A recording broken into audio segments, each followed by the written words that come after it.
Ayan, may pakbet tayo. Kain tayo ng pakbet na naman.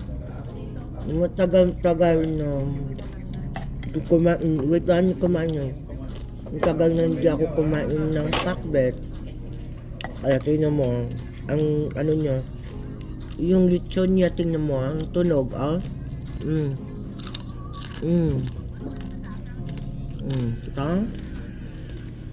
Ayan. Ang pakbet. Okay, yung ako ng ampalaya. Ayan. Ito. Kain tayo ng pakbet na naman guys. Sarap. Ayan.